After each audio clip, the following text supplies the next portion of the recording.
नमस्ते दोस्तों, आज हम सोयाबीन में बेसन डालकर एक ऐसी अनोखी और बहुत ही नई रेसिपी बनाने वाले हैं जिसे आपने आज से पहले कभी नहीं देखा होगा। यकीन मानिए दोस्तों, आज सोयाबीन बनाने का एकदम नया और आसान तरीका मैं आपके साथ शेयर कर रही हूं जो आप सभी को बेहद पसंद आने वाला है। एक बार देख लोगे ना तो आप इसे बार बार बनाओगे। घर के ही कम सामान से ये रेसिपी इतनी लाजवाब बनती है कि सब उंगलियां चाटते रह जाएंगे। तो चलिए बिना देर किए मज़ेदार रेसिपी को बनाना शुरू करते हैं। दोस्तों, इस रेसिपी को बनाएंगे हम प्रोटीन से भरपूर सोयाबीन से। 2-3 कप मैंने सोयाबीन ले ली है। हल्का गर्म पानी इसमें डालेंगे जिससे कि बहुत जल्दी ये सॉफ्ट हो जाएगी। वैसे आप नॉर्मल पानी इसमें डाल सकते हो, मैंने गर्म पानी का इस्तेमाल किया और ढक कर 2-3 मिनट के लिए इसे छोड़ देंगे, जिससे जो सोयाबीन है एकदम से ही सॉफ्ट हो जाती है बहुत ही जल्दी। देखिए 2-3 मिनट में काफ़ी हद तक ये सॉफ्ट हो चुकी है। हम इसे चेक करेंगे ना और हाथ से दबाकर देखो तो एकदम से ये सॉफ्ट हो चुकी है। इसने पूरी तरह से पानी को एब्जॉर्ब कर लिया है और अब हम इसका सारा पानी निकाल कर एक प्लेट में निकाल लेंगे सारी ही सोयाबीन को। और फिर से मैंने उसी बाउल में ट्रांसफ़र कर लिया है। देखिए कितनी ज़्यादा सॉफ्ट है। इसमें आधा छोटा चम्मच हल्दी पाउडर, आधा छोटा चम्मच धनिया पाउडर डाल देंगे। साथ में ही आधा छोटा चम्मच नमक डालेंगे। कश्मीरी लाल मिर्च का पाउडर डालेंगे आधा छोटा चम्मच, और साथ में मैंने आधा कप बेसन लिया है। इस सारे ही बेसन को इस सोयाबीन में डाल देंगे। दोस्तों, आपने सोयाबीन से रेसिपी तो बहुत बनाई होंगी, एक बार मेरे तरीके से बनाकर देखिए, आपको इतनी ज़्यादा पसंद आएगी। तरीका बेहद आसान है बनाने का, कोई भी इसे बना सकता है। यूनिक तरीके से मैं आपके साथ इसे बनाना शेयर कर रही हूँ जो आपको बनाने में आसानी हो और पसंद भी सभी को आए, क्योंकि प्रोटीन से भरपूर होती है सोयाबीन। और बेसन को अच्छे से कोट करने के बाद इसे ढककर रख देंगे जिससे कि जो बेसन मसाले हैं अच्छे से एब्जॉर्ब हो जाएंगे सोयाबीन में। आधा कप मैंने दही ले ली है, एक बाउल में इसे अच्छे से फेंट लेंगे। इसमें कुछ मसाले डालेंगे जैसे कि धनिया पाउडर आधा छोटा चम्मच, लाल मिर्च का पाउडर आधा छोटा चम्मच, गरम मसाला पाउडर आधा छोटा चम्मच, हल्दी पाउडर थोड़ा सा, और साथ में ही आधा छोटा चम्मच नमक डालकर अच्छे से सारे ही मसालों को दही के साथ मिक्स करेंगे। दही ज़्यादा खट्टा ना हो, फ्रेश दही हो तो ज़्यादा अच्छा रहेगा। अब इसमें मैंने इस तरह से पतले पतले कट किए हुए प्याज डाल दिए हैं। साथ में ही कच्चा आलू ले लिया, एक छोटा कच्चा आलू ग्रेट करके जिसे मैंने धुल लिया है 2 से 3 बार, और इसी में डाल देंगे आलू को। अब हम डालेंगे इसमें अदरक का आधा छोटा चम्मच पेस्ट, साथ में ही धनिया पत्ता डालेंगे। 2 से 3 चम्मच चावल का आटा इसे क्रिस्पी बनाने के लिए। वैसे आप चाहें तो चावल के आटे को स्किप कर सकते हैं पूरी तरह से ही। और इन सारी ही चीज़ों को अच्छे से मिक्स करेंगे मसलते हुए। जो आलू है ना, इसमें से सारा पानी निकाल लीजिएगा इसको धुलते समय, क्योंकि प्याज आलू दोनों ही अपना पानी रिलीज करते हैं। हमने इसमें नमक और मसाले भी ऐड किए हैं, तो पहले आप इन्हें इसी तरह से मिक्स कर लें। जो भी पानी इसमें से निकलना होगा निकल जाएगा। चलिए इसे रख देते हैं जिससे कि सारा पानी इसमें से रिलीज हो जाए। अब मिक्सी के जार में रफली कट किया हुआ प्याज, थोड़ा सा धनिया पत्ता डालकर इसको हम पीस लेंगे इसी तरह से दरदरा सा। और जो सोयाबीन थी उसे हम 2 जगह डिवाइड करेंगे। इसमें से आधा सोयाबीन हम इस प्याज और जो आलू का ये हमने मसाला बनाकर रेडी किया था इसमें डाल देंगे और इसे अलग रख देंगे। और जो ये बची हुई बाउल में सोयाबीन है, इन्हें हम इस प्याज और धनिया वाले दरदरे पिसे हुए में डालकर बिना पानी बिना कुछ डाले इन्हें एकदम बारीक पीस कर रेडी करेंगे। तो चलिए इन्हें पीस कर ले आते हैं, बाद में मैं आपको बताऊंगी कि इन्हें कैसे बनाना है।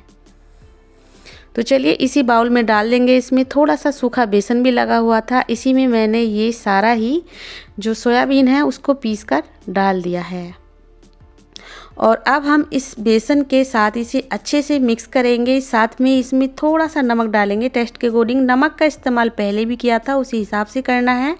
साथ में ही थोड़ा सा चटपटा बनाने के लिए लाल मिर्ची का पाउडर डालेंगे। 2 चम्मच कोई भी कुकिंग ऑयल इसे सॉफ्ट बनाने के लिए। और अच्छे से मिक्स करते हुए इसका हम डो जैसा बनाकर रेडी कर लेंगे।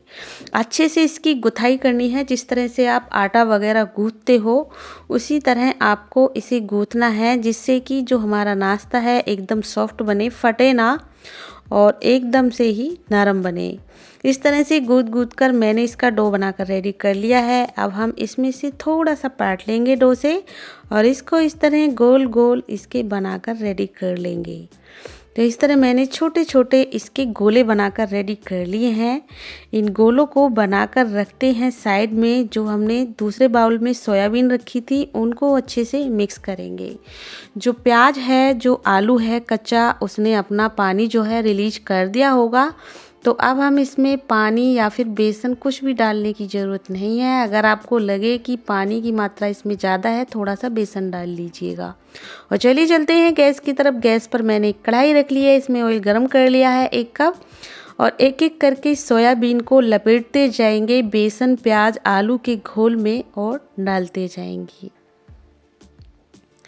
तो अभी जो हमारे दूसरे गोले बनकर रेडी हुए हैं उनकी भी मैं आपको रेसिपी बनाकर दिखाऊंगी। पहले आप देख सकते हैं इस तरह से मैं इन्हें फ्राई कर रही हूँ। तो दोस्तों, मैं तो ये वीडियो गाज़ियाबाद से बना रही हूँ। आप मेरी ये नई रेसिपी दुनिया के किस शहर या गांव से देख रहे हैं, मुझे कमेंट करके ज़रूर लिखिएगा। मुझे पढ़कर बहुत खुशी होगी और मैं आपको थैंक यू भी बोल सकती हूँ अगर आप मुझे कमेंट करते हो कि ये रेसिपी आप कहाँ से देख रहे हो। देख सकते हैं फ्लेम को मैंने मीडियम रखा है और मीडियम फ्लेम पर मैंने इन्हें फ्राई करके रेडी कर लिया है। ये क्रिस्पी हो चुके हैं, कुरकुरे हो चुके हैं, बिल्कुल भी ऑयली नहीं है। बाद में इन्हें तोड़कर भी दिखाऊंगी अंदर से। और चलिए इसी तरह से हम बाकी के सारे ही ये पकोड़े फ्राई करके रेडी कर लेते हैं। यहाँ पर एक बैच को मैंने फ्राई कर लिया है और दूसरे बैच को भी इसी तरह से हम फ्राई कर लेंगे।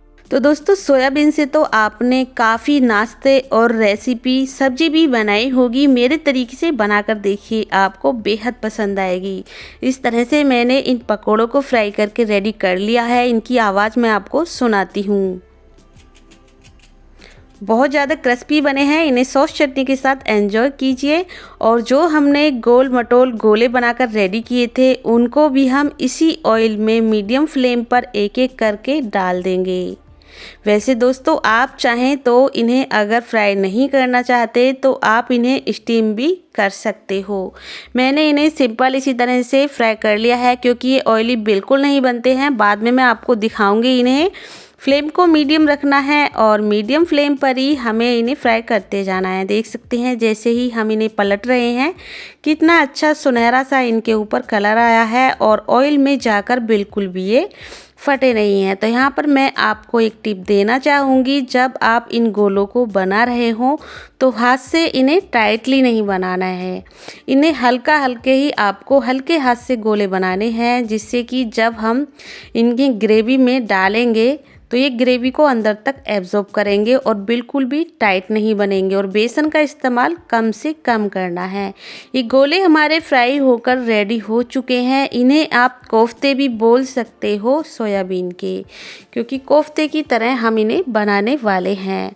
तो इस तरह से मैंने इन्हें फ्राई करके रेडी कर लिया है। अब चलिए बारी आती है इन्हें ग्रेवी में डालने की। इसके लिए 1 चम्मच ऑयल गरम कर लें। इसमें तेज़ पत्ता जीरे को फ्राई कर लें।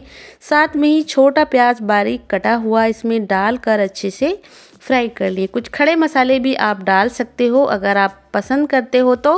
यहाँ पर मैंने 2 टमाटर का पेस्ट इसमें डाल दिया है। फ्लेम को मीडियम रखेंगे और अच्छे से करेंगे इस पेस्ट की भुनाई।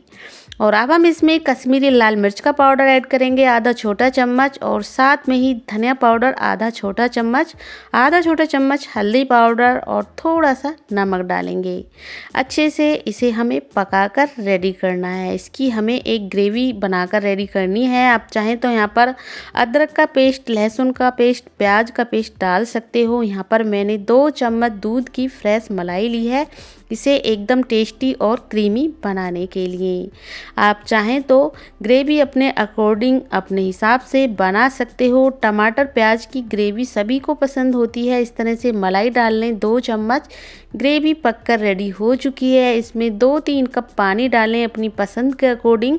अगर ग्रेवी आपको ज़्यादा चाहिए तो पानी की मात्रा बढ़ा लें। और जैसे ही ग्रेवी में उबाल आ जाए इस तेज़ पत्ते को निकाल दें और जो हमने गोले बनाकर रेडी किए थे फ्राई करके इन्हें डाल देंगे एक एक करके। आप चाहें तो इन्हें स्टीम करके भी इस्तेमाल कर सकते हो इस रेसिपी को और भी ज़्यादा हेल्दी बनाने के लिए, लेकिन बिल्कुल भी ये ऑयली नहीं बनते हैं। और देखेंगे आप ग्रेवी में जाने के बाद बिल्कुल भी ये फटेंगे नहीं, जिस प्रोसेस से हमने इन्हें बनाकर रेडी किया है। बस आपको ध्यान रखना है जब इन कोफ्तों को आप बनाएं तो ना ही तो इन्हें ज़्यादा हल्के हाथ से बनाएं और ना ही दबा दबा कर इन्हें बनाएं। अब इन्हें ढककर 2 मिनट के लिए लो फ्लेम पर कुक करेंगे। तो देख सकते हैं दोस्तों हमारे जो सोयाबीन के कोफ्ते हैं बनकर रेडी हो चुके हैं। और चलिए आप चाहें तो इनमें गरम मसाला डाल सकते हैं, वैसे हमने इसमें काफ़ी मसाले पहले ही डाल दिए हैं, अब कोई भी मसाला इसमें नहीं जाएगा। मैंने इसमें धनिया पत्ता डाल दिया है और अच्छे से मिक्स करेंगे और इसे आप पूड़ी पराठा चावल रोटी के साथ एंजॉय कर सकते हो। बेहद टेस्टी लगते हैं, बिल्कुल ऑयली नहीं रहते हैं ये। दोस्तों आज की रेसिपी आपको कैसी लगी कमेंट करके ज़रूर बताइएगा। रेसिपी आपको थोड़ी सी भी पसंद आए तो प्लीज़ वीडियो को लाइक शेयर ज़रूर कीजिएगा। कुक विद पुष्पा को सब्सक्राइब करना बिल्कुल ना भूलिएगा इसी तरह की नई रेसिपी मेरे चैनल पर देखने के लिए। तो चलिए दोस्तों मिलते हैं फिर किसी रेसिपी के साथ, तब तक के लिए थैंक यू, बाय बाय।